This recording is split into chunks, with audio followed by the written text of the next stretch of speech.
Pranam to all, welcome.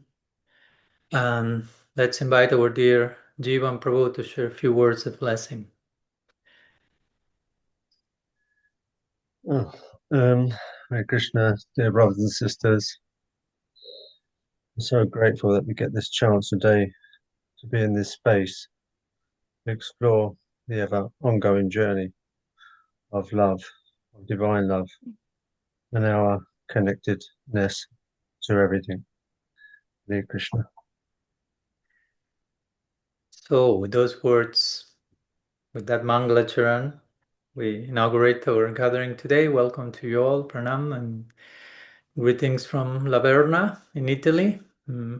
We've just finished our retreat, our exploration, our pilgrimage with a group of 35 pilgrims or so, brothers and sisters from all around the globe who came to meet St. Francis at the place of his stigmata, who came to rediscover their connection with Sriman Mahaprabhu, who came with the intention of refreshing, renewing, recalibrating our place in the world, our place in ourselves, and our place in relationship to others, and how exploring how sister traditions kind of liken the tradition we feel most at home with. So I would say the experience was beautiful.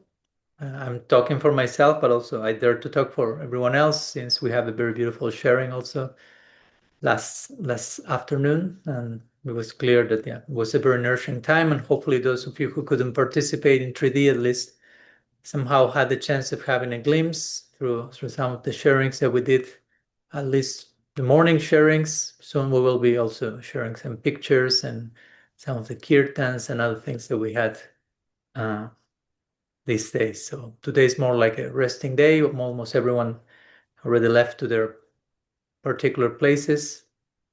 And tomorrow, personally, I'm returning to Rome for a few days.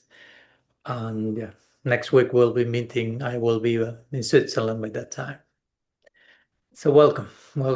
And as usual, you are invited to bring to our conversation, to our ongoing exploration, any questions, any topics, any quests, any exploration you would like to dive into today that feels necessary, that feels urgent, maybe that feels unsettling and terrifying as well, or inspiring and nourishing, or all that put together, and all the things in between that. Whatever it is, feel free to bring it. Feel free to be yourself, as we are all trying to do the same over here. So you can raise your digital hand as usual, and we will eventually try to honor your offering. Or if you don't know how to raise your hand, you can raise physical hand or send a written message via the chat in Zoom.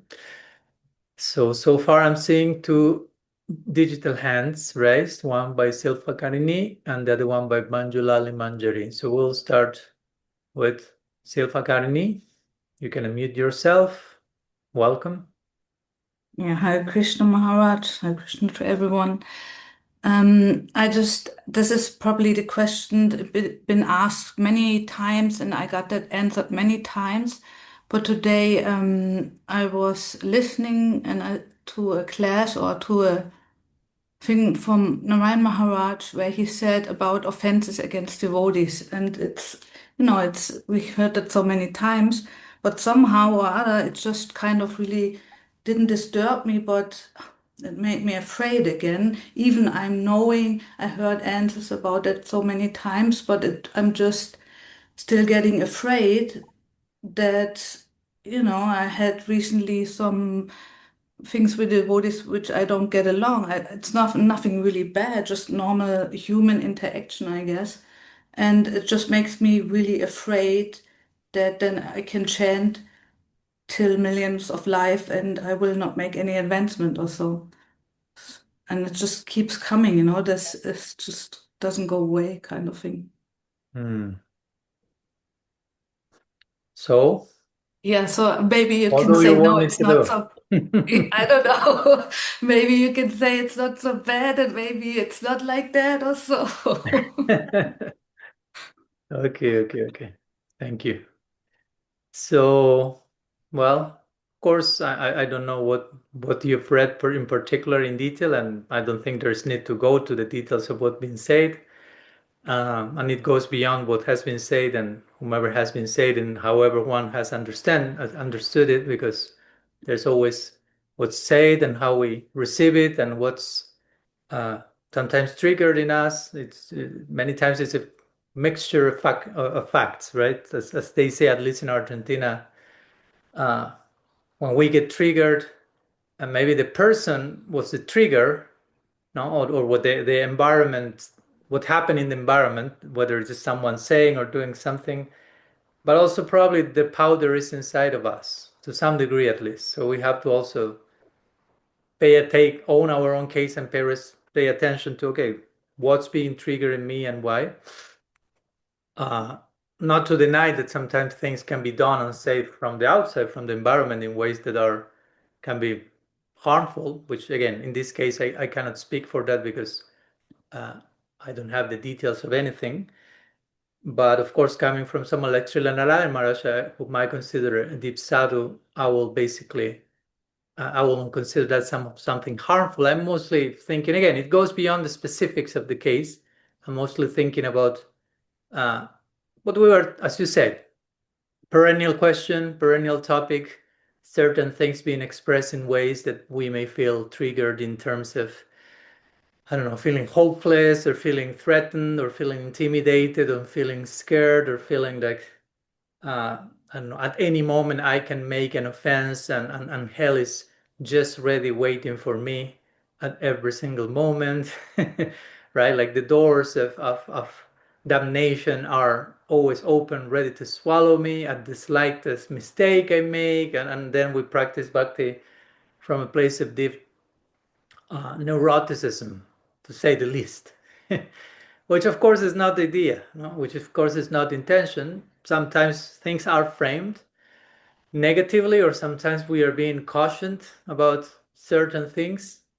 But it's always important to understand the broader picture, or even in some cases, again, I'm talking in general, in some cases understand the particular language that each person uses in their own culture, the particular ways of emphasizing something in a particular background or language or country, which in some countries that be normal and may not trigger neuroticism, and some other country may do.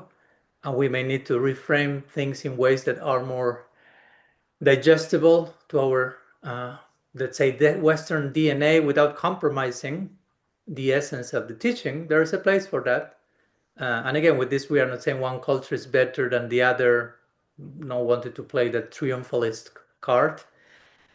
But in brief, what I will say is whenever we hear, and that's all over, it's not about whatever you read or heard by Srila Narayana Maharaj, it's all over in Shastra, and every sadhu that I know may have talked about it, cautioning us regarding Vaishnava aparadha. But the main intention there, again, as we always say, aparadha means that which goes against love. And a Vaishnava or a sadhu is someone who basically embodies love. So Vaishnava aparadha basically means to attack the embodiment of love, or to go against the embodiment of love. So we are being cautioned about that, not so much because of the terrible hellish consequences that wait for us, but just because we are on the path of bhakti. If we are on the path of bhakti, which I assume we are, or we are trying to, and we want to pursue love, so the most coherent thing will be probably you will try to do all the things that support your pursuit of love. You will try to embrace love in all its ways in the most favorable way possible. Therefore, those things which directly oppose that, well, we will be cautioned about, and sometimes strongly, just in case. Sometimes we may need some extra shaking, but again, it's not so much about making us afraid or making us like frozen and paralyzed whenever we are relating to a sadhu. No, like, okay, I will try to be as careful as possible not to commit an offense. It's not so much from that place. Again, if we have the heart in the right place, a sincere intention, And we want to relate to not only to a sadhu, to anyone, but including a sadhu. No? And by sadhu, we always define what's a sadhu, not necessarily like a pure, devout, immaculate Mahabhagavat enlightened being, yes, but also whomever embraces authenticity as their path. So if I'm related to someone who is authentic, the main currency there will be my own authenticity, as imperfect, as flawed as it may be. And in one sense, that warranties there is no offense, there is no aparadha, there's no going against love. So basically, that's the idea.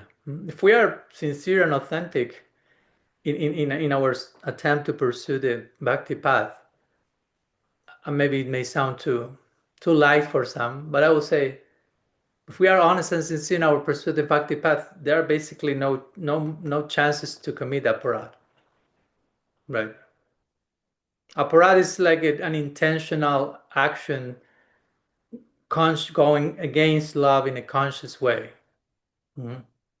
So if I'm sincere and transparent and trying not to do that, and I'm trying to walk the path of love as transparently as I can, that immediately protects me from all of that.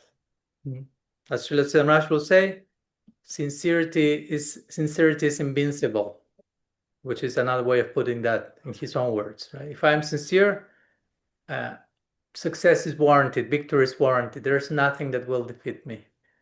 So it's basically that. It's I would say a call for coherence. You want love, then you will avoid all the things that go against love. It's just, in one sense, basic common sense, right? And if I know that there are agents of love, there are people who are embodying their love, who embody that love, who are trying to live their lives in synchronicity with that love, I will be careful in a healthy way to honor those embodiments. But again, not from a place of neuroticism, not from a place of, because if those people are embodiments of love, again, they won't be completely angry at us and cursing us, and at the minimum mistake, they will like just invoke in Sudarshan Chakra or whatever. Right? We are not to abuse that, of course. Oh, they're embodiments of love, so I can mistreat them. They are merciful. That's not the point. But the point is, if I'm sincere and honest, even if I have some shortcomings, a real sadhu will see that the sincerity on top of any other shortcoming, and there will be always, compassion, understanding, forgiveness, whatever needs to be invoked, and therefore, we should the topic of aparadha at that point stops being part of the conversation. Again, I don't want to put aparadha in, to make it disappear completely, but then just want to emphasize on top of aparadha is radha, no? It's love, it's a personification of love. So if we are trying to be loving in our connection, to be honest, open, sincere, that automatically protects us from aparadha. We don't need to make a separate effort to try to counteract aparadha, to try to be aware of checking all the boxes. I'm not committing aparadha 1, aparadha 2, aparadha 3, aparadha 4, aparadha 5. If I'm relating to you while in my mind thinking, okay, am I committing the 5th nam aparadha, the 7th, the 8th? I'm not there with you. I'm somewhere else. And probably by being so absent, in one way that goes against love.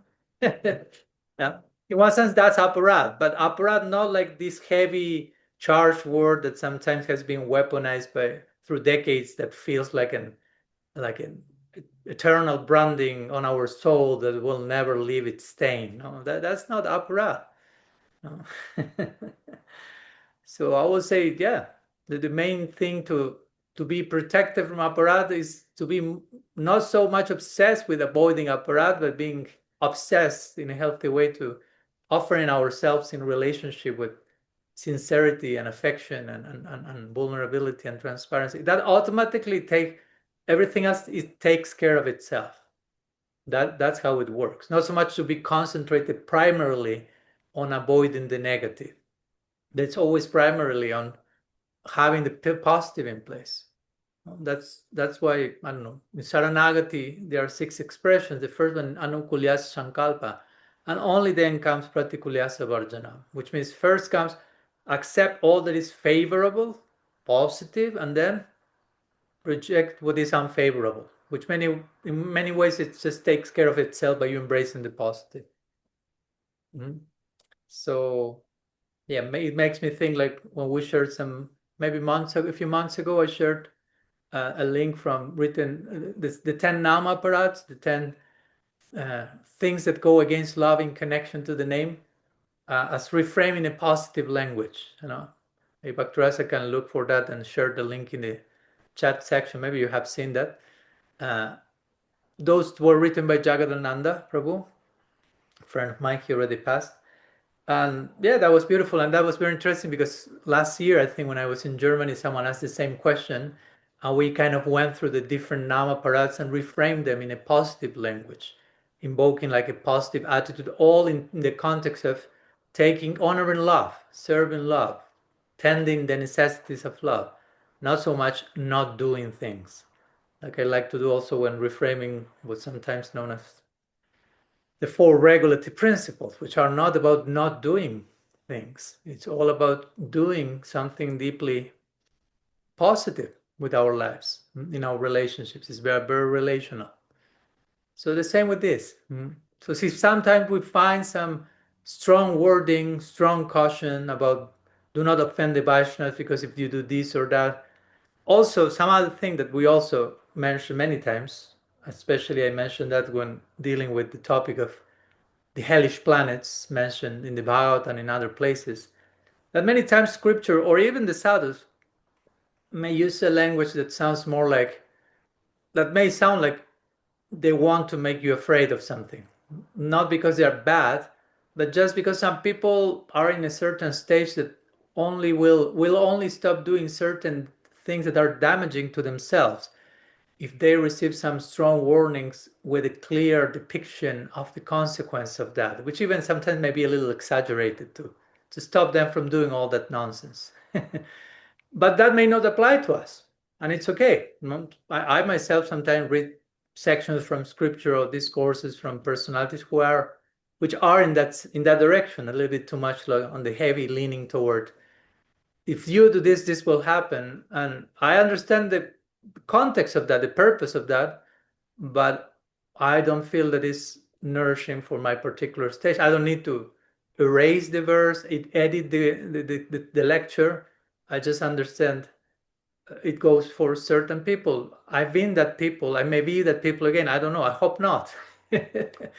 But it has a purpose with certain audience in mind. That's the main. We talked about that in our introduction to the Srimad Bhagavatam we gave some months ago. Sukadeva Goswami is talking primarily to Parikshit Maharaj, but there are many other people in the audience. So some sections of the Bhagavatam will be mostly spoken with that other people in mind, not necessarily with the pure bhakti that Parikshit Maharaj is after. So it's important to discern the things, and sometimes we will find expressions that we may not relate to. We don't need to discard them altogether for everyone. We don't need to criticize that. We don't need to have a wrong impression. We don't need to be triggered, hopefully. We just need to understand that has a purpose. For some time, place, circumstance, people may not have a purpose for me. Okay, then how to speak about this same theme, whatever it may be, in a way that is not, we are not downplaying or diluting the topic, but it's relatable, it's relevant, it's nourishing, inspiring, and it's challenging in a healthy way that invites me to grow. So that's an example, right? Like recalibrating the Nama Parad, which include Vaishnava Parad in ways that make us understand. Actually, it's all about loving the Vaishnavas. Then Bhaktirasa shared the file there, I think. So let me open it 1 minute just to give you an example of what we were talking about. So for example, it starts saying, if Radha is love, all love her shadow, no love can be any other. So the first great sin against love, my friends, is not to love the lover. So it's just to give you an example how it's the depiction of Vaishnava Parad. We want to love. So there are sins against love. And again, sins could be missing the mark. missing the mark of what it means to love. And it makes sense, okay, to not love the lover. It's beautiful, beautifully put. It's not even, of course, we can say to kill a Vaishnava, no, to harm a Vaishnava, which of course that's also part of that, but to not love the lover, it's in one sense, it's even more challenging. Because I may say, I'm not killing any Vaishnava, I'm not going through life insulting Vaishnavas or lovers of God, I'm not, but are you loving them? No? So when you bring the full positive implication of that, it's in one sense even more challenging than just abstaining from doing certain things. You follow my point? So, like I gave these depictions of the four regulative principle. One would say, do not eat meat. It's negative. It can lead a don't orientation to life, which in itself creates its own problems. But it's relatively easy in one sense. Oh, I'm already vegetarian. I'm fulfilling that principle. No. The principle is ahimsa, non-violence. Broader than that, in a positive formulation, is be kind, be loving, and on top of that is be as kind and loving as you can. So that's way more challenging. Be as kind and loving as you can in potential than do not eat meat. So you have now a positive formulation, which is healing you from the trauma, so to say, of seeing things only in terms of don'ts. But now you find yourself with a big new challenge, which is, oh my gosh, the actual rule was to be as loving, as caring as I can. And even I don't know how loving and caring I can be in potential. It's a mystery. So let's explore that mystery.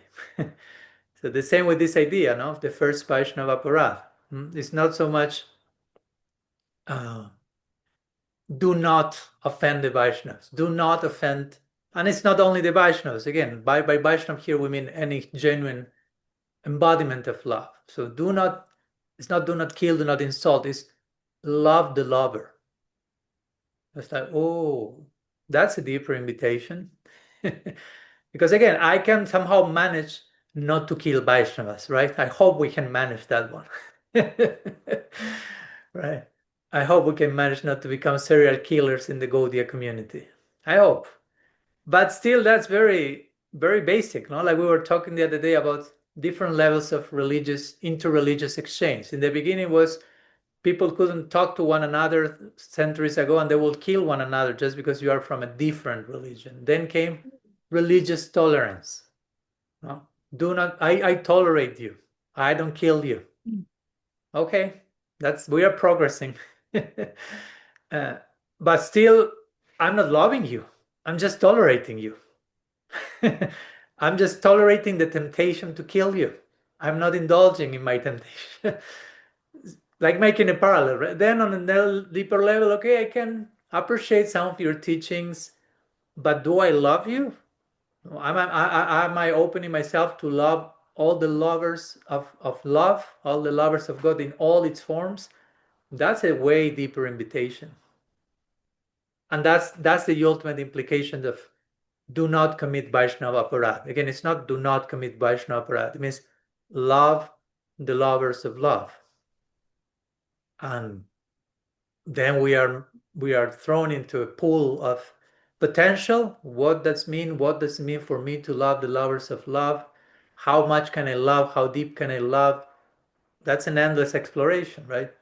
So those will be for me the implications when we play out the implications of what Vaishnava aparadha means. Hopefully we all converge always in a positive note, which is not only positive but also challenging enough for us to continue pursuing that positiveness forever, instead of just seeing it in the negative, checking the box, thinking I'm not doing that, or what even worse, traumatizing ourselves. I may do that at any moment, and we froze in time and we become quite dysfunctional in our relationships. Ideally, we have to hopefully, pass through those stages and conversion this beautifully open, challenging invitation to love the lovers with all that it entails. Yeah. Badr is making a comment. If you bow down with only one hand on the floor, watch out for this one, you will lose all your bhakti sukriti. What if I had an accident and I only have one hand, right? That's a problem. You have to put a fake one so you don't commit offense. Again, all those types of things come from a more formulaic, fear-oriented mentality, which, again, many people start there or are there in some point of their journey. There's a place for that. That's not the end place, the final resting place. But we should understand that with compassion, but also if we clearly do not feel comfortable there, it means we are called to something else. And hopefully we can gradually get closer and closer to this final call, where it's the final invitation, the final version. We have to reach this point of the final irreducible way of saying the things that you cannot say it in any other way, but that final irreducible way of saying those things present you enough challenge to continue growing in that for eternity. No? So the final way to say this is love the lovers of love. That could be a final sutra. You don't need you cannot get more positive than that. And that leaves you at a place where you can always grow in that one line forever. There's no limit to how much you can love those who love. There's no end to that. So you found a final version of that first Vaishnava aparadha in this case, which is reframed in a totally positive way. And we have homework for the rest of forever. So speaking about homework, now I invite you to the breakout rooms so you can have your breakout, breakdown, breakthrough, break open, and discussion together in intimate circles about the importance of reframing the things and how do you feel about this particular reframing of rather than thinking do not do that because this will happen, what it means to love the lovers of love and what it means for us. So yeah, we'll go there for a few minutes, then we return. So far we have only one more raised hand by Manjulali Manjari or Elijah. We'll see in a few minutes. But of course, if someone else has any raised hand when we return from the breakout rooms, feel free to raise your hand also for me to have an idea how many offerings we have today. Okay, see you in a few moments. Welcome. Welcome back. Let me read the room, read the face. Okay, seems you had a good time. You had some fun over there in the Zoom caves, private meeting hall. So welcome back. Hoping you had some nourishing further reflection on the need of conceiving it all from a not only positive but also deeply committing, ever-evolving way. So again, if there's any other further questions or requests or explorations, you're invited to raise your digital hand. I'm seeing now also Goracharan and Tapanandini raising their hand, one of them. But of course, we'll go first, honoring the original queue to Manjulali Manjari and Elijah. So you can unmute yourself. Welcome. Hare Krishna. I'm just going to put this out there. I'm not someone that usually asks questions, but I know I've asked about 3 now, so I do feel quite terrified when I ask the question. Anyway, I'll try and express this. Hopefully you don't commit any Vaishnava aparadha. Well, I know. I know. It might be quite difficult for me to express this one, but I'm just thinking, actually, it's a continuation from the previous question in a way. And it was around the pastime of Jad Bharat, and thinking that, when you're reading that pastime, in a sense, you are positioned as a third person, if you like, because you're able to see the different perspectives. In a sense, we have a more all-knowing perspective than the dacoits or the king. So I'm thinking about that, the range of many different perspectives from reading it, and how when we're in that position, we're able to see, gosh, the dacoits have completely misread who Jad Bharat is, and King Rahugana again has also got it wrong, it would seem. So we have that kind of open, broad perspective on what's going on, but then, we can close the book, slip into the pages of our own life, and very quickly become quite closed, and not being curious when we meet people or other devotees, and you know, sometimes also being on the receiving end where someone is, I don't know, just interacting with you in a way that's based on lots of different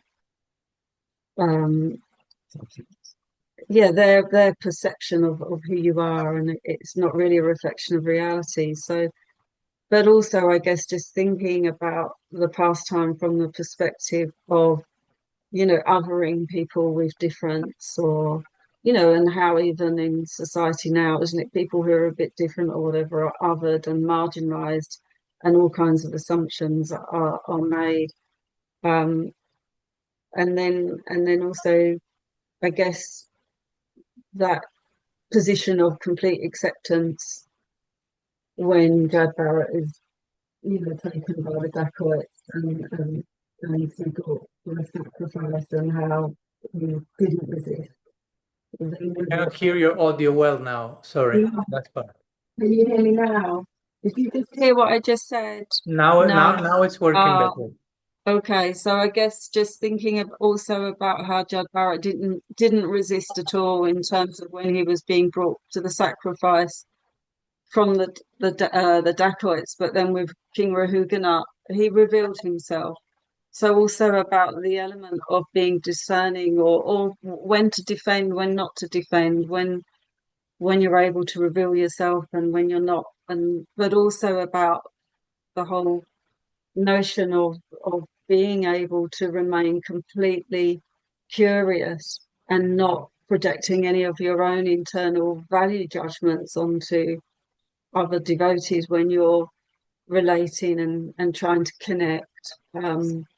So how to relate in a way that is authentic and present, and the acceptance around, you know, difference.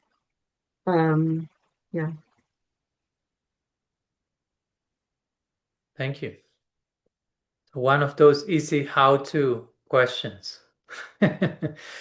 Not easy, I'm being sarcastic. No, these are, I mean, it's a very important question, a very important concern, but yeah, I will say there are no easy answers, in the sense that no easy formulas, in the sense of this is a how-to. Now, this is how to do it, and then you will always succeed, and you will never judge anyone, and you will be impeccable in how you navigate relationships without any assumptions. And we just learn by doing it wrong many times. No, like Father Richard Rohr will say, many times we grow more by doing it wrong than by doing it right. Right? Sometimes we do it right, and we just become complacent. And when we do it wrong, we become humbled by our shortcoming, and it may be a necessary, painful, ongoing reminder that how easy it is to fall into taking the other person for granted. No? Even taking ourselves for granted, to be honest. I mean, I do that all the time. Just entering into public confession mode. It's not easy not to do it with others and with yourself. No, we tend to put everything in boxes, as we talk many times. As I talk many times and keep failing miserably about the same thing I'm talking. So that's kind of embarrassing, but that's also part of life, right? That we say, okay, let's not compartmentalize reality. Let's not put labels and people in boxes. Let's not be carried away by appearances. Let's take time to know in depth who we have in front of us, or even our own self. And in one sense, let's never pronounce any final judgment on anything, because reality remains open. And that sounds very romantic and beautiful, and it is, because that's actual reality. But it's so, I'm talking for me, it's so difficult to remain in a genuine, constant space, childlike space of wonder and curiosity and exploration, and being like really, really intentionally, voluntarily present for the next discovery, Now I'm trying to honor that and to serve that, whatever will come from this situation, from this person, from my own self and potential. It's easier said than done. So I don't think there is like a formula, like with everything, there's no particular formula, but trying to continue to walk that path next time with a little bit more of sincerity, a little bit more of humility, a little bit more of learning from our previous mistake, and that will warranty that the next time the mistake will not be as gross, let's put it that way, as it was the previous time, and we are refining we are committing more and more refined mistakes, so to say. Till hopefully someday comes where we can genuinely be free from all that, because that's the idea, right? The idea is to reach a point when we genuinely develop a full eye of unconditional loving regard toward everything, willingness, openness. But that's more like, I will say, at least for me, like a long-term goal, because that's the vision of an Uttam Bhagavat, ultimately. That's the vision of the topmost devotee, who is seeing everything with childlike, fresh eyes, seeing the divine present in everything, seeing opportunities for wonder at every pore of creation. So we may really need to be honest about where we are and acknowledge our shortcomings, or many times our fears also of confronting something that I don't know. So we are about to meet someone that we may not know, and unconsciously, without bad intention, unconsciously we tend to project assumptions. So somehow that gives us some sense of control and certainty. So I put the other person in a box. So I'm not I don't have to recognize that I'm actually terrified about meeting someone that I have no clue who that person is. So somehow we judge the person. We put the person in boxes. We ascribe labels. Oh, whew, that gives some sense of control. It's not entirely unknown. I can understand that, like a survival mechanism. Again, it's not about like condemning such people, because we do that all the time, most of us. But at least being willing to acknowledge that, and the more we are confronted with the person for who the person actually is, gradually we can leave all those like shields and swords and masks and armors, and be willing for a real encounter with a real person. As we were talking these days here in La Verna, and I mentioned that, right, that today this retreat was with 35 people. So I was a little bit intimidated by the number. I'm not so fond of big groups. And you may think 35 is a big group. Yes, it is for me. Or at least for the type of personal connection and intimacy that I want to experience, 35 sounds like a lot. So it was my first time doing a retreat with that amount of people. And on top of that, a quarter of them basically I never met, or I met very briefly. So I was a little bit concerned. Will the whole thing, or will the mood be spoiled? Will it be a little complicated? And I guess sadly, unconsciously or not, there was some assumption, there was some judgment, some fear, if you will. But and this happened many times to me. So I'm so happy to publicly say that I was proven wrong one more time. And everything went very nicely and smoothly. Not to say that sometimes there can be some accurate intuition about potential trouble, but this time went very nice. And my point that I want to make is, for example, when some of them that I didn't know were singing in kirtan, were leading kirtan, you get to meet the person in a very vulnerable, open, naked way, and you're like, wow, this was the actual person, not the idea that I had in mind about this person. It's like worlds apart. And one day we had a poetry night, and there was a prompt earlier that day where we invited people to do some contemplation in connection to nature and write a poem. And if they felt like it, share it in the poetry night we had. And so many wrote poems, and so many were willing to share the poems openly, which again is a very courageous act. And again, you are seeing these wonderful people sharing what they wrote, their realizations and reflections and their poetry. And I was like, oh my gosh, I didn't have a clue that you are such a marvel, so to say, and you and that you, no, even if I was not thinking bad about you, again, even if I was not offending them,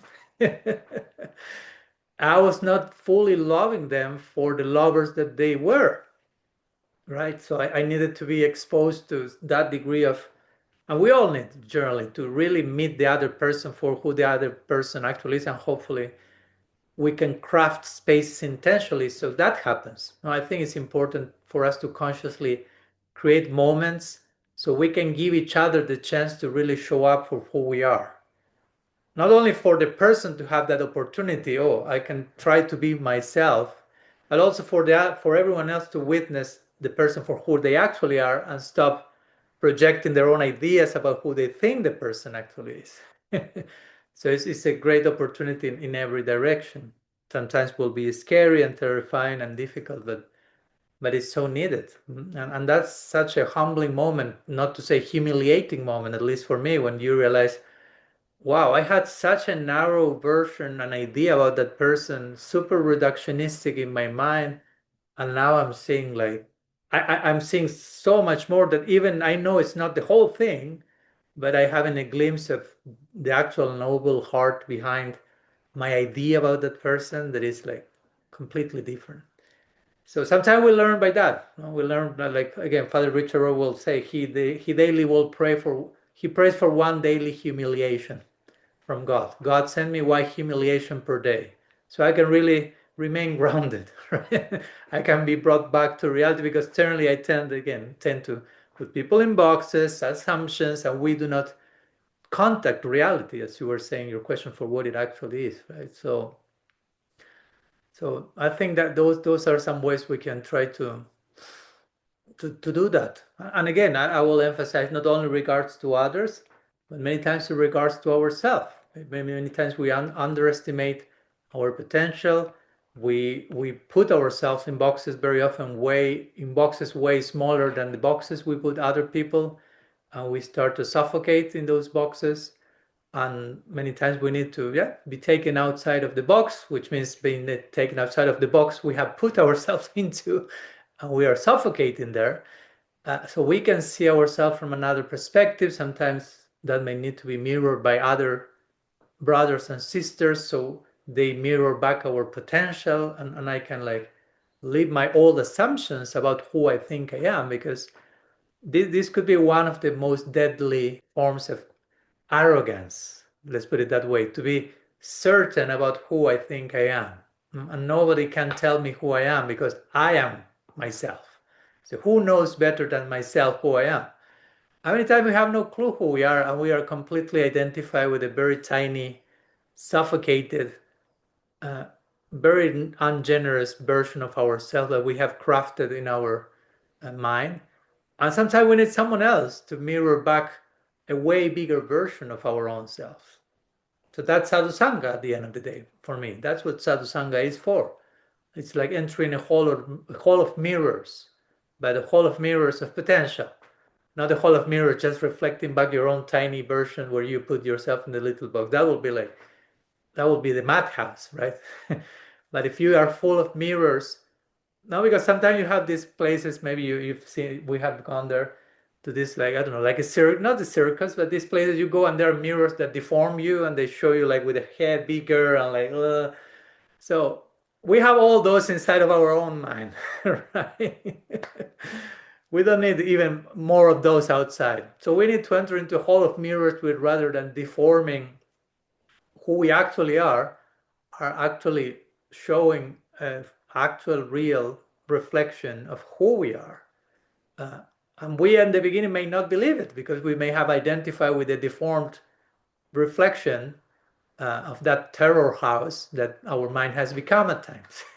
So when someone shows you a real picture of who you are, in the beginning may be unbelievable. It's like, no, that's not me. I know who I am. I'm this deformed creature that I've been living with for this long time. It's like, no, that's not who you are. That mirror is not working. That's a distorted circus mirror or whatever, horror movie mirror. here is a real mirror, boom. No? And sadhu comes and shows you a reflection of your potential and what to do when we see that. Whether we run away horrified, we kill the person we show in that mirror, we hopefully become moved to tears and realize, wow, that's who I really am. Wow, that's a way better version. There's so much waiting there, and embracing our potential gradually and releasing our assumptions and judgments and ideas we had about ourselves. That's not so easy. That's kind of probably the most heroic form of renunciation. At the end of the day, renunciation is not so much about renouncing things, but about renouncing ideas and ways of seeing things. And it starts generally with ways of seeing ourselves. And renouncing that, releasing that version that somehow I've lived with for my whole life, and somehow I felt it's giving life to myself, releasing that is a form of death, and daring to step into new life. So I don't know how much this all is with Jada Bharat. I hope I'm somehow keeping myself on track and honoring your question. But you tell me, Manjula and Manjari. Yeah, thank you. Yeah, I could identify a lot with that. I found it very helpful, the whole way of mirroring. So thank you. Yeah. And again, one more thing that comes to my mind going for a minute to the story you mentioned, of course, is we see a lot of taking people for granted in that story, right? I mean, the dacoits take for granted Jadabara, the people working for King Rahugana, when they capture Jadabara, they take him for granted. Rahugana takes him for granted. In the sense of they judge him, they put it in a box. This guy is like a brute. He doesn't have much intelligence, but he has good muscles. So let's employ him for our purpose. So very utilitarian and very just hyper reductionistic, reducing the person to objectifying the person. No, you became an object for what I need, and you are no more than that. Which unfortunately, that's many times how we treat each other. Even though we may not dare to confess, but many times we filter relationships in terms of what's to my advantage here.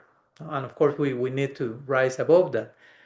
But eventually, of course, the moral of the story is when Jadabharat shows himself for who he is, King Rahugana can see that, can appreciate Jadabharat in its actual truth and its actual in his actuality.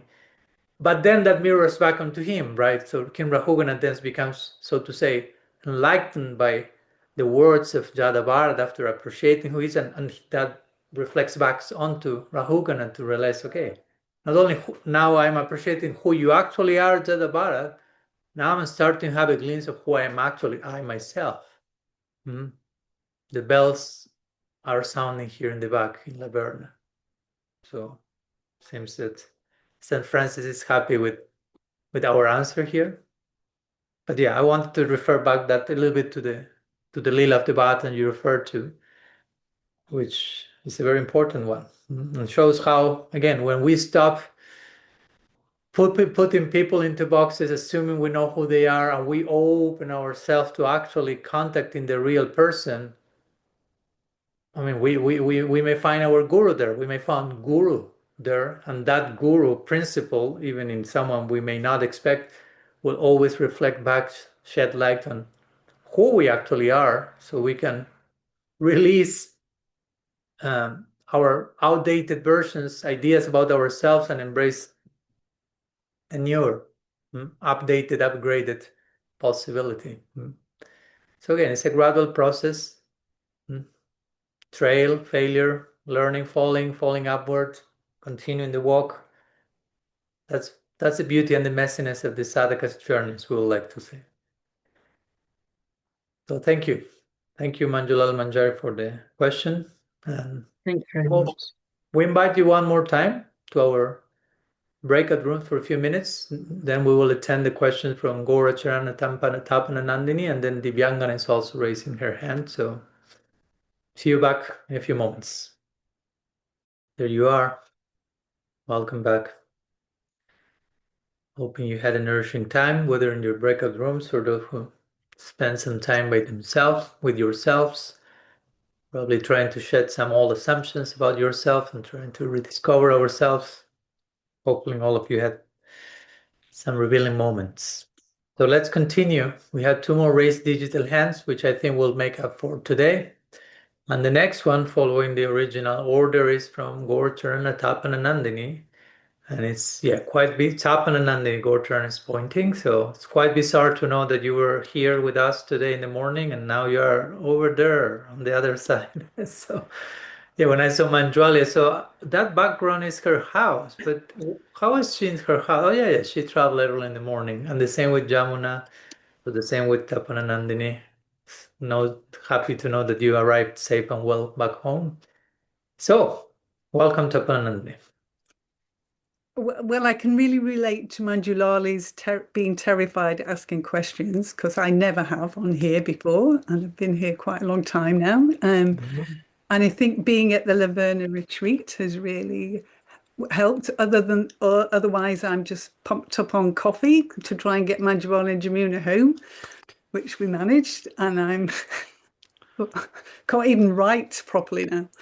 But a question came up during the retreat, and actually just talking now with Kanapriya and Martin, who's just new here and wants to know how to join more of this. So it's wonderful to see him from Holland. But Maurice, you were talking about how matter is important and sacred, and everything's coming from Krishna, all the emotions. And I just wondered about how unawareness and ignorance, avidya, fits into that. Is that coming from Krishna? It's probably a question you've been answered many times. So, but wondering about. Okay. Thank you.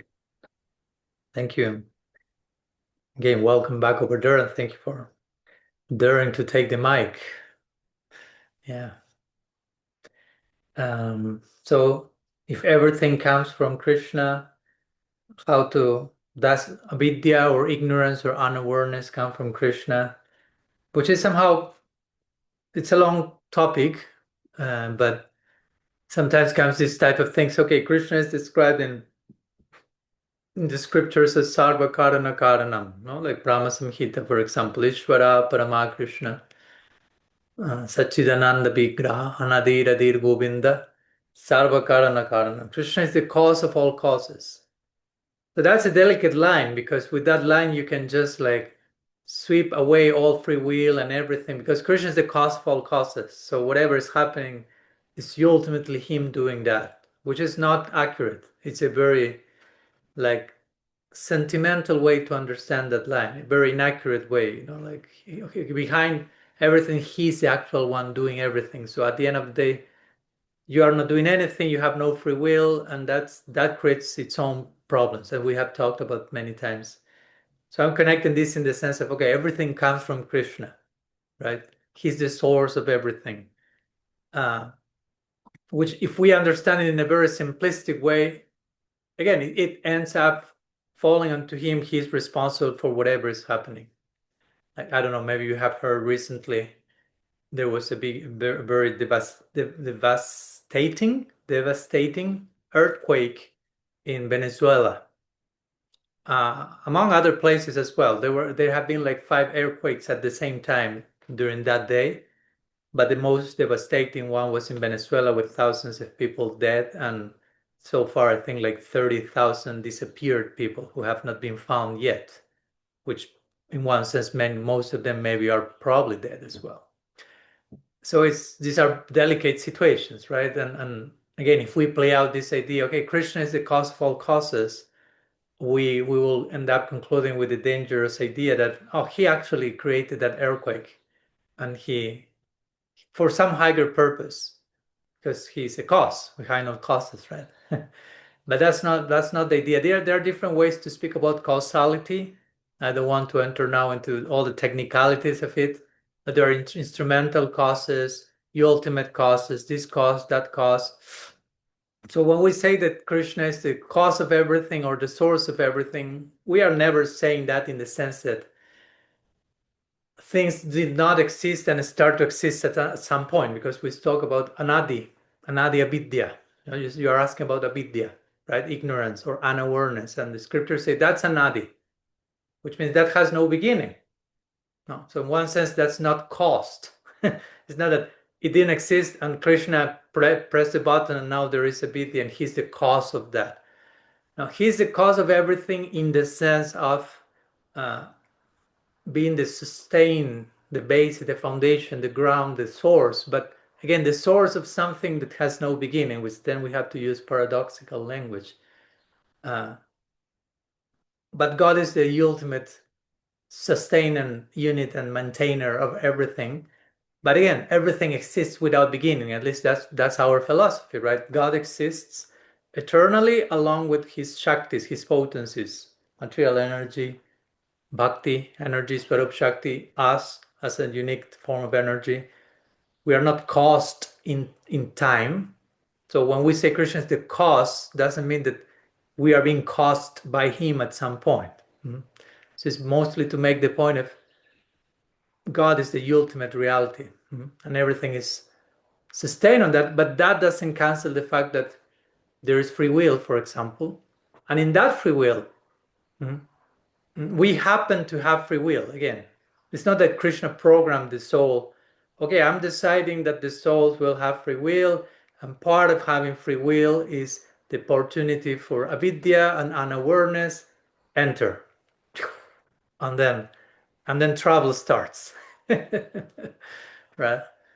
So it's what it is. We exist eternally. Love exists eternally, as we say always. And love is voluntary. So for us to choose love, we need to have free will, and free will must entail more than one choice. And the two choices, or more than two, have to be different enough for them to be genuine choices and not exactly the same. And that's the paradox, right? Love is the ultimate reality. Everything is inviting to love, but love requires volition, agency, decision, free, voluntary. And that entails the possibility of choosing something else. And that's avidya, that's an awareness, and that's what brings us into trouble. And going back, for example, I know this is another topic, and I actually will be speaking about that in a few days in Zurich, because I have one program there and I was invited. I assume Kanopriya from Switzerland is a little bit to blame for the topic. So if you like the topic, blame her. Which is a topic that we always talked about: free will, karma, evil in the world. And these days I was reflecting, because my upcoming book has its longest chapter on that. Okay, God is all merciful, all loving. What about evil? What about suffering? How to explain that? And I was thinking about this notion that we have in our tradition of the kleshas, or if you want to translate that as miseries or distresses, which are divided in three, right? Adhyatmika klesha, adidhaivika klesha, adibhautika klesha, which basically means the distress that comes from our own selves, from other beings, and from nature calamities, if you will. So it's interesting that these three departments are there, because for me, in one way, the fact that they are divided into these three is a way of saying these three have their own agency. And therefore, by interacting with that, the risk, the potential risk, there will be trouble. Like, you have your own agency, you can create adhyatmika klesha. You can be a misery to yourself, so to say.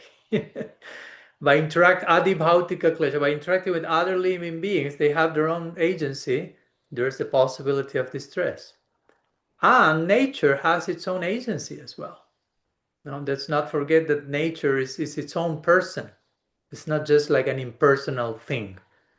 And it has to move accordingly to what it requires, and that, of course, may exceed our understanding that how an earthquake can be necessary. And there are many ways that one could, I'm not trying to justify earthquakes and the calamities it brings, but many times those things are from the bigger picture movements of tectonic shifts. Tectonic shifts in nature are necessary for creating the necessary cycles for preservation and sustenance, but part of that is the the terrible results it causes.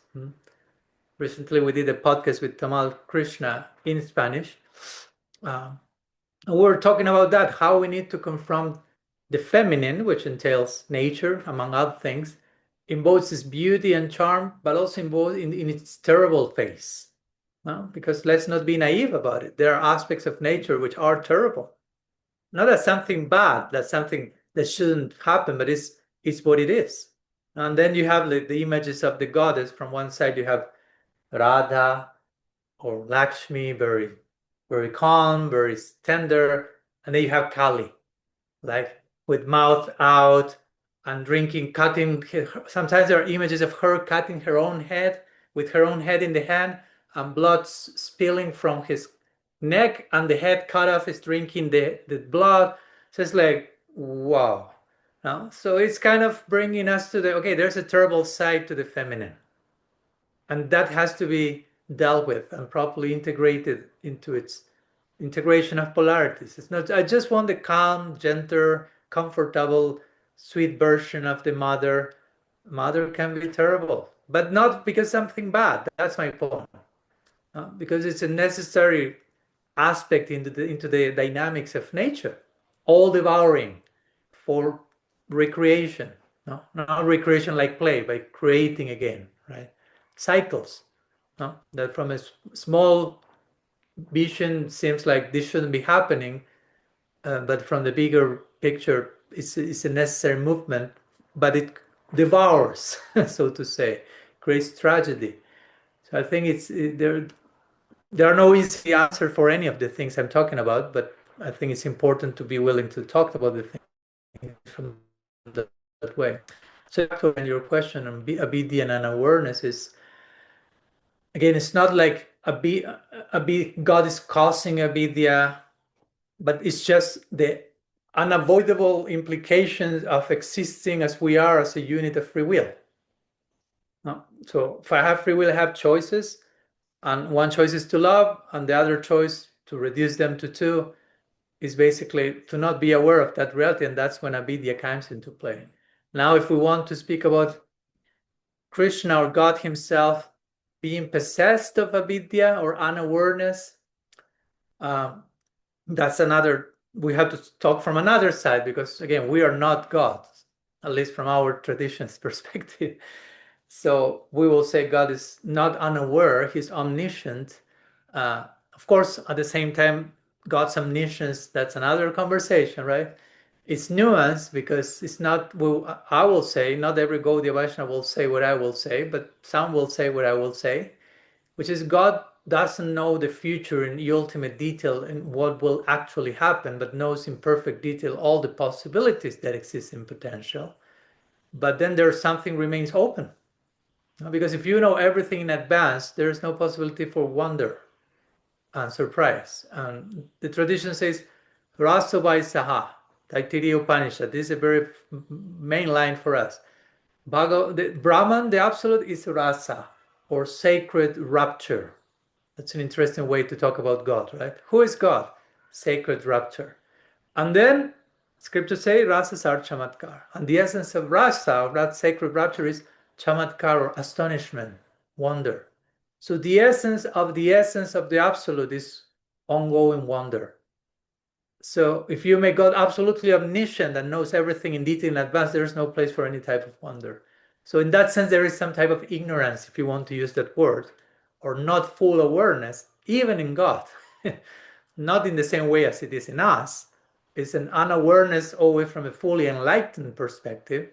On top of that, we can also talk about the sacred ignorance that we see in Krishna in his Lila in Vrindavan, when he is so much overwhelmed by the love of his devotees that he becomes, in one sense, he loses sight of the fact that he's God, to put it in some way. So it's a charming ignorance, right? It's a very interesting one. So there are many ways we can ascribe ignorance to God, but again, in a way that it's an ignorance that facilitates a deeper exchange of love. So how much we can call that ignorance, you decide. But it's not the same ignorance that in our case prevents from a deeper approach to love. So there are different forms of knowing and not knowing. No? We are always aware of something, and that makes us unaware of something else. So in our case, many times we are aware of things that are just a distorted picture, and we are unaware of the real picture of love. In the case of God, he is so aware of love that he becomes unaware of his being God. That's a very interesting theological point. So his unawareness in the context of love. So it's a holy one. Generally, our unawareness is in another context. When we become advanced, enlightened, if you will, we will embrace a sacred form of unknowing. We will lose gyan sunya bhakti, we will call in our tradition, a type of devotion where when you empty yourself of knowledge, even of the fact that Krishna is God, and you start seeing Radha and Krishna in terms not of God and Goddess, but in terms of familiarity and intimacy and a personal loving relationship. So there's lots of ignorance in eternity, but it's the ignorance that comes from love. Again, in that case, we can say ignorance is bliss. We need to ignore certain things in eternity to taste a certain unique bliss that comes only by ignoring that Krishna is God, for example. There's some bliss available when you know that God is God, and there's another quality of bliss available when you forget that God is God. You should pick your bliss or pick your ignorance. You can pull it. Anyhow, so few thoughts. I don't know if that helps. I know it really helps. Thank you, Maharaj. Just reminder that, the unavoidable implication of our free will and agency. That's I just look forward to being in ignorant bliss. Yeah. Yeah. Thank you. Thank you. Okay. We'll skip one breakout room as we usually do to keep time in its place, and so we can also properly honor the offering that any of you may have. We have one more last raised digital hand, in this case coming from the Biangana from Dijon, I assume. I don't know where you are. I mean, I know you live there, but I don't know if you're in Dijon now. So yeah, from Dijon, France. Yes, Welcome. we are in Dijon. Yeah, Welcome. thank you. Hare Krishna. Yes, actually, I had one question. I don't know exactly from which side, but I really appreciate when we speak about. I know you already speak about this, about aparadha, and how sometimes one of the biggest aparadha we do is against ourselves, because I can personally be extremely cruel with myself in the self-talk. And also, I'll be honest, like I feel like in my life I'm facing a lot of limitation inside myself. Many things I feel limited in as a human, that as the things that I can do. And yeah, sometimes I just don't understand what is the purpose of my life. What I feel useless, and I don't understand. So I don't know. I guess there is both a lot of, two aspects to this question, but I think yes, there is. I think there is a part of it, like I realize it's an offense when you are very hard with yourself, and at the same time sometimes you feel so limited that you feel like, okay, but why am I'm here? Why did you send me here? Like I just feel like I'm trapped. I'm here, but I don't know why I'm here. I feel like I'm good for nothing. And yeah, sorry if it's not very clear. I'll share some words about that, yeah, if you allow me. Yeah, thank you. Well, thank you first of all for sharing vulnerably, and having the courage of sharing with us that at times you feel like that, maybe more often than at times. And as usually, I like to begin saying that you are not alone in that.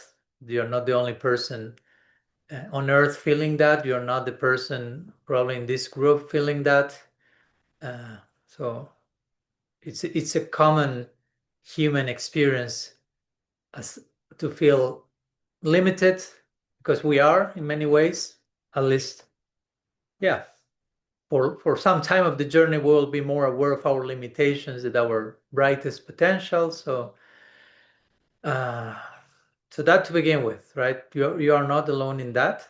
So I think that's important, because if the problem, as I always say many times, the real problem is that we isolate ourselves in our own shortcomings, in our own limitations, that we put ourselves in that box. I am the only one feeling that. I am the worst of the worst, or whatever, and that's not true. That's not true. I agree with you when we speak about aparadha, when we speak about going against love, what to speak of acting cruelly or in a hating way. Many times we are ourselves the main target of that. And many times, rather than focusing on not offending others or not hating others, we have to begin at home. And as Bhaktivinoda Thakur says, when he speaks about aparadha, he subdivides aparadha in 4, and one of those is Jiva aparadha. No? Not Vaishnava aparadha is there, Jiva aparadha is there. And in our case, we're both Jiva and Vaishnava, so we should not engage in that. No, of course it's delicate, because sometimes we realize we are committing aparadha to ourselves, and then we feel even worse about knowing we are offending ourselves, and then we start to hate ourselves even more. So it can be like a downward spiral, right? I hate myself, or I'm not gentle with myself. I do not love myself enough, and therefore I realize that, and I start to whip myself even harder because of that. And that's not the idea. I know it, for some of us, it may not be easy to stop the whipping, and that's why we need to have other people near our lives so we can connect, and they can be, as I say before, reminders and mirrors that we have purpose, we have meaning, we are not useless. And of course, if we feel that, then we have to learn to sit with those questions. Why do I feel useless? No? Because you are not useless. Nobody's useless. Nobody's useless. But we can feel useless, that's for sure. I mean, I think if there's something that marks our common human shared journeys, that at some point in our life we have felt useless. Raise the hand those who never have felt that. If you have never felt that, it's okay, we'll give you an award. But you can see nobody's raising their hand. So that's part of what it means to travel the human journey. At some time you will feel useless. That doesn't mean you are. That's when it comes to this discernment. What I think, what I feel even, doesn't mean it's true. So the question is, where is this coming from? Where is this anartha coming from? Anartha means a false belief. Where is this false belief, false assumptions, as we were talking before? Where is this false value coming from? And many times, again, it comes from childhood trauma, certain lackings in connection with our parents, some experience of abuse or trauma. It may come even from previous life. Maybe too much for us to think about previous life. We have enough with this one.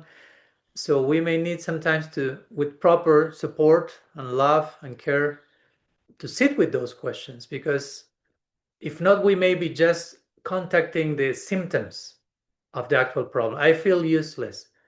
Okay, we don't want to deny that.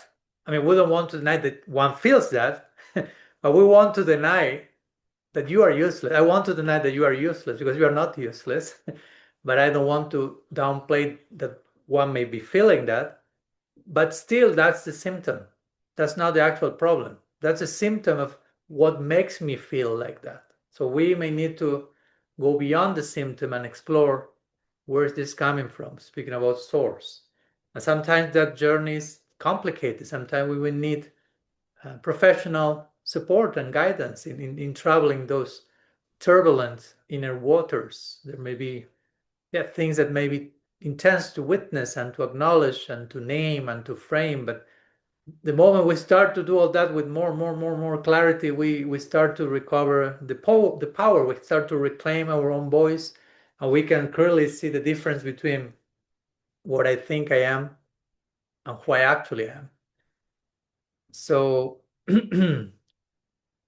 as you can see, I'm not giving any easy answer. I don't have here like the magical formula that solves the whole world's problems, because if that will exist, we will be in paradise, and clearly we are not. So we all have to do our homework.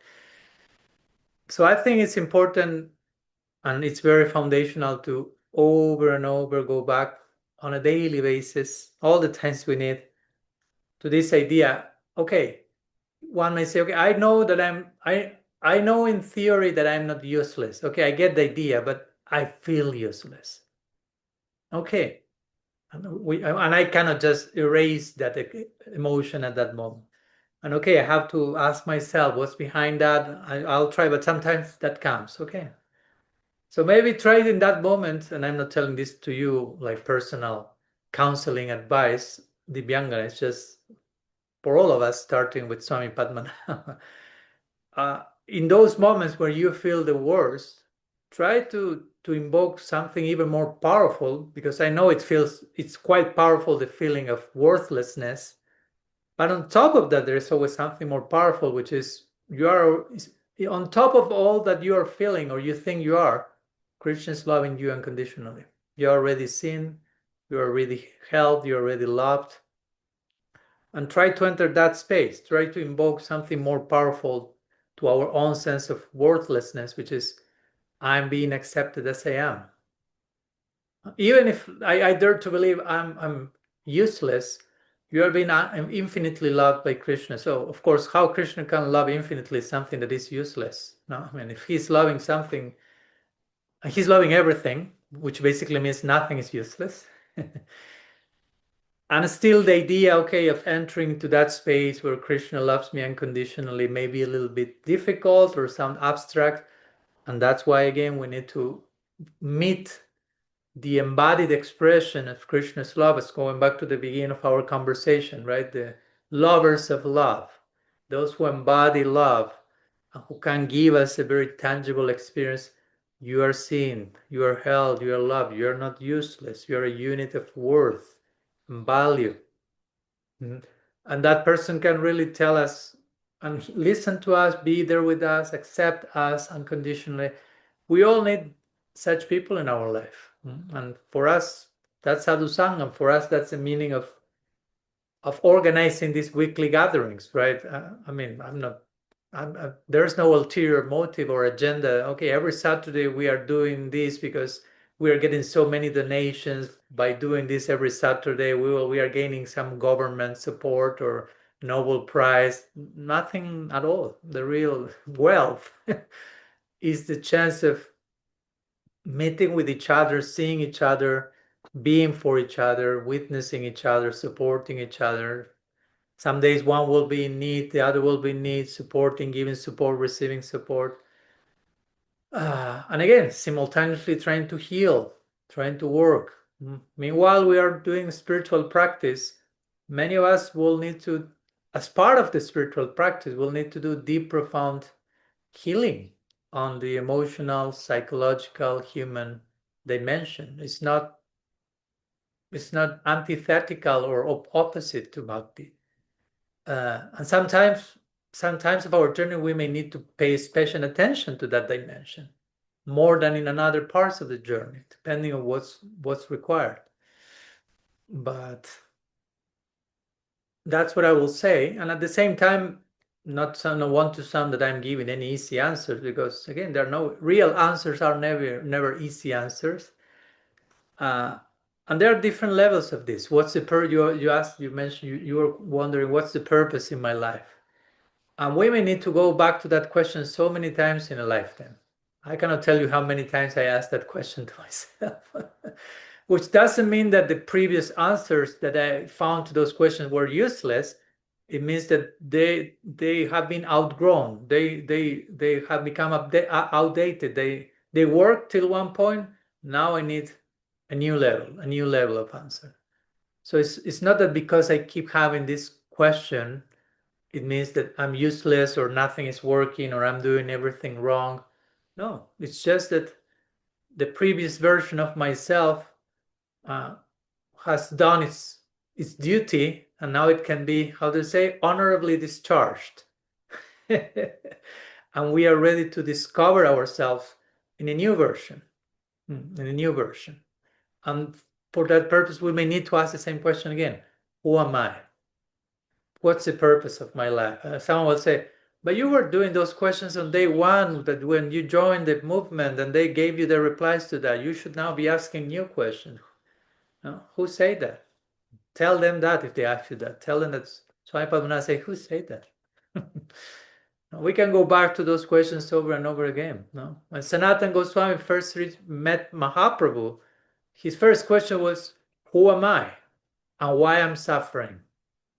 That's Sanatana Goswami, okay? So he didn't come with this super esoteric inquiry. It's like, who am I?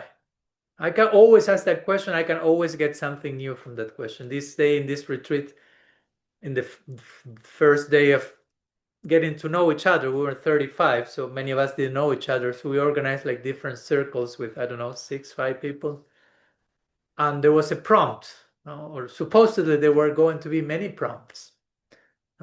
And I heard that Tapan and Nandini spoiled the prompt. Yes, you did it. Why? Because the first question was, who are you? So everyone replied. And then it came the turn for the second question. And Tapan and Nandini said, I already know what's the second question because Maharaj says that all the time in the class. Right? It's okay. I spoil it by saying it in my class. So the second question is, who are you? And then the third question is, who are you? And then you are just going over and over again, and there's always something new to say. So my point is, we can always ask this question, who am I? What's the purpose of my life? It doesn't mean that we are necessarily lost. Nothing has a purpose. I'm worthless and useless. It means like I'm trying to find new depth. No? I'm trying to find new depth. What has taken me so far on the journey is glorious, and I'm honoring that, but I'm thirsty for a new level of depth. And I need to ask that question again. And I need to be in a crisis one more time. Because when you ask the same question, it means previous answers no longer work. So it's a form of crisis. Like you need to find a new version of yourself, a new form of meaning in life. It's not bad. That's how we progress. We progress through crisis. So I'm just saying all this so you can hopefully appreciate that. I'm not saying that nothing needs to be healed or worked on, but also appreciating many of the things that can be actually a sign of growth and progress, and sometimes we just stamp them as this shouldn't be happening, this is a proof that I'm wrong, that I'm doing offenses, that I'm not having enough faith because I'm asking the same question because I don't know what's the purpose of my life. And probably that's the best possible question you can ask in this moment. Again, I'm talking in general. We are not having like a private, personal conversation about the details of the situation that could happen in another space. But yeah, in general, I will say that. Yeah, you are not useless, not at all. Not at all. I mean, nobody of us is useless at all. We are, in the eyes of Krishna, I'm sorry to repeat myself all over, but we need to hear this so many times. We are wonderful. That's what Krishna says in Bhagavad Gita. No, you are amazing. You are marvelous. You are beautiful. He doesn't have time to say you are not useless. No, he has to go straight to the point. You are wonderful. No? You are beautiful. You are marvelous. So the next question is, what do I do with that? God is telling me in my face that I'm wonderful 3 times. Do I believe him or not? Do I believe in God? To believe in God means to believe God, right? To believe what God is telling me. Krishna tells me you're wonderful. I say I don't believe that. Then one says we are not believing in Krishna. So we have to believe in Krishna, which means we have to believe what Krishna is telling to us, to each one of our hearts, which is he's longing for us. He's longing for the contact with each one of us. So we are being longed for by the most important person in creation. How can one be useless? No, we are being seen, we are being considered, we are being so many words we could use, but Krishna is very, very concerned in a loving way for each one of us. So, and again, not only Krishna, it's not just keeping that between you and God. There are so many other people. I know I'm talking without giving names, but I'm sure I'm talking for all of these people present, beautiful people present today. As much as I know most of you, I trust that we care for each other to one degree or another. So immediately that proves that we are not useless. No? One will be useless. There will be no place for you here. Nobody will pay you attention, answer anything, blah, blah, blah. And even if sometimes some people treat you that way, that doesn't mean you are useless either. No. So, we need to return over and over again there, and I'm not feeling ashamed if we feel those ways. Again, it's part of the journey. Someday I wake up feeling miserable, feeling ashamed of myself, feeling that I'm a failure to creation or whatever. The important thing is to have the courage that you just had and expressing that, voicing that openly. That in itself is a way of taking it out from our own head and taking that narrative, that voice, blah, blah, blah, blah, blah, boom, putting it out. I'm turning down the volume of that and hopefully seeing that for what it is and seeing that, no, that's a voice over there. I'm something different.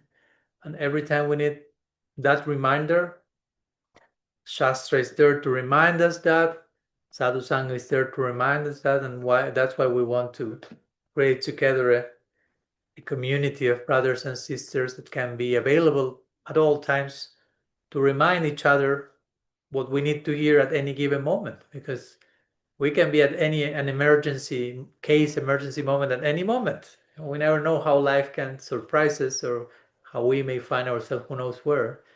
So it's good to know we have some bases covered, at least in the form of people that will have loving support and wise words to be there for us with intention and care. So I will say you have those people in your life, so you are fortunate and you're blessed, and we all are. So few words, dear Dibyangana. I hope it helps in some way. No, actually it's very good. Just remind myself, I have a quote from you on my wall. It say order, disorder, reorder. And I think it really helps. I think it really helps to understand that all these little small crises or everything is a natural process, and it can be also have a positive outcome, as you said. So it's very, very good to be reminded, actually. Good that you have it on your wall. It's Father Richard Roth's quote. I'm just quoting him, but look at your wall more often. Walls have a purpose. Sometimes walls divide. But walls can also be a mirror and remind us of what we need to be reminded of. And even if we are in the eye of the storm, it's always important to remind us this won't last forever. And we have gone through so many of those turbulent chapters, and here we are. We'll continue to grow and to bloom. But sometimes we need to enter into the disorder chapter. It's a necessary chaos that we may not fully understand. But at least during those moments, doing the right things as much as we can, be in the right company, and eventually we'll move through the tunnel there's light at the end of the tunnel, and we will look back and realize, wow, that was such a gift. Maybe in the form of a wound, maybe in the form of some complexity to be integrated, but sometimes we won't understand the purpose of it in the height of the storm. So we have to trust the storm and trust the disorder as part of the reorder. It doesn't end up in disorder. It's always for a further expansion of our heart and experience. So yeah, keep looking at that wall. Looks important. Yeah. Thank you. Thank you.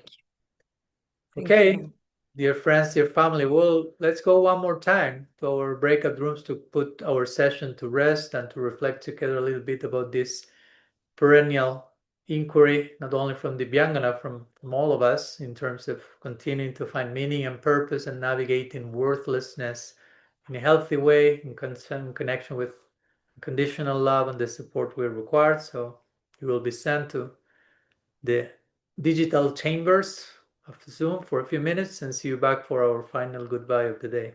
Hey, Pranam, welcome back. Hoping you had some nourishing, moving sharing, giving us hope and support in our daily journey. So thanks so much for being there for one another, for me as well.